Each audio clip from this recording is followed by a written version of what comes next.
இந்த கிஃப்ட்ட ஓப்பன் பண்றதுக்கும் நான் ரொம்ப ஆர்வமா இருந்தேன். ஏன்னா, அவங்க எனக்கு ஒண்ணு குடுத்தாங்க. என் ஹஸ்பண்டுக்கு ஒண்ணு குடுத்தாங்க. நான் இந்த கிஃப்ட்ட ஓப்பன் பண்ணும்போதே நீங்க கெஸ் பண்ணுங்க. இது என்னவா இருக்கும்ன்னு சொல்லிட்டு, எனக்கு அவங்க சொன்னாங்க. இதுல வேர்டிங்ஸ் இருக்கும் அப்படின்னு சொல்லிட்டு. அப்பவே நான் கெஸ் பண்ணிட்டேன். அதே கிஃப்ட் தான் உள்ள இருந்துச்சு.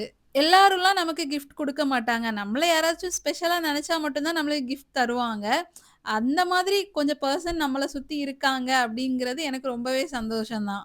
எவ்ளோ வருஷம் போனாலும் அந்த கிஃப்ட்ட பார்க்கும்போது நம்மளுக்கு ஒரு மெமரி வரும்ல. கண்டிப்பா நாங்க அவங்களயெல்லாம் மறக்க மாட்டோம். இருந்தாலுமே அத பார்க்கும்போதெல்லாம் அவங்களோட மெமரீஸ் வரும். அவங்க மனசுல என்ன தோணுதோ அதையே அப்படியே அந்த கப்ல பிரிண்ட் பண்ணி குடுத்திருந்தாங்க. அத ரீட் பண்ணும்போதும் எங்க 2 பேருக்குமே ரொம்ப ஹேப்பியா இருந்துச்சு.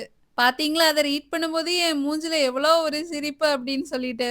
உங்களுக்கு காமிக்காமலாம் இருக்க மாட்டேன். நெக்ஸ்ட் கிளிப்பிங்ல அதான் ஆட் பண்ணியிருக்கேன். நீங்க அப்படியே பாஸ் பண்ணி ரீட் பண்ணிக்கோங்க. கிஃப்ட்ட மட்டும் வாங்கிட்டு கிஃப்ட் தந்தவங்கள பத்தி எதுவும் சொல்லாம இருக்க முடியுமா? பிகினிங்லலாம் நாங்க அவ்வளவா பேசிக்க மாட்டோம். ஏன்னா நானும் கொஞ்சம் யாராச்சும் என்ட்ட பேசினா தான் பேசுவேன். அந்த மாரி டைப்பு. அவங்களுமே அப்படிதான். அதுக்கப்புறமா நாங்க ரீசென்ட் டேஸா தான் ரொம்ப க்ளோஸ் ஆக ஆரம்பிச்சோம். அவங்க கிட்ட எதுனாலும் தைரியமா ஷேர் பண்ணலாம். அதே மாரி அவங்களோட ஃபேமிலிய பார்க்குறதுக்கே ஒரு சந்தோஷமா இருக்கும். இவங்க கிட்ட நான் ரொம்ப அட்மையர் ஆகுற விஷயம் என்னன்னா, இவங்க யாரையுமே ஹர்ட் பண்ணி நான் பார்த்ததே கிடையாது.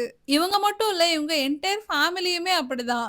இந்த மாரி அந்த சர்ச்ல எங்களுக்கு ரொம்ப க்ளோஸான பெர்சன்ஸ் நெறைய பேர் உண்டு. உங்க எல்லாரையுமே நாங்க ரொம்ப ரொம்ப மிஸ் பண்ண போறோம். இந்த கிஃப்ட் என் ஹஸ்பண்டுக்கு குடுத்தது, என் ஹஸ்பண்ட் தான் அன்பாக்ஸிங் பண்ணியிருக்கணும். எனக்கு தான் ஆர்வம் அதிகமா இருக்குதே, அதனால நானே ஓப்பன் பண்ணியாச்சு. அக்கா மன்னிச்சுக்கோங்க நான் ஓப்பன் பண்ணதுக்கு. இந்த மாரி வேர்டிங்ஸ் எழுதணும்னா நிஜமாவே அவங்க மனசுல நாங்க எந்த அளவுக்கு இடம் பிடிச்சிருப்போம்.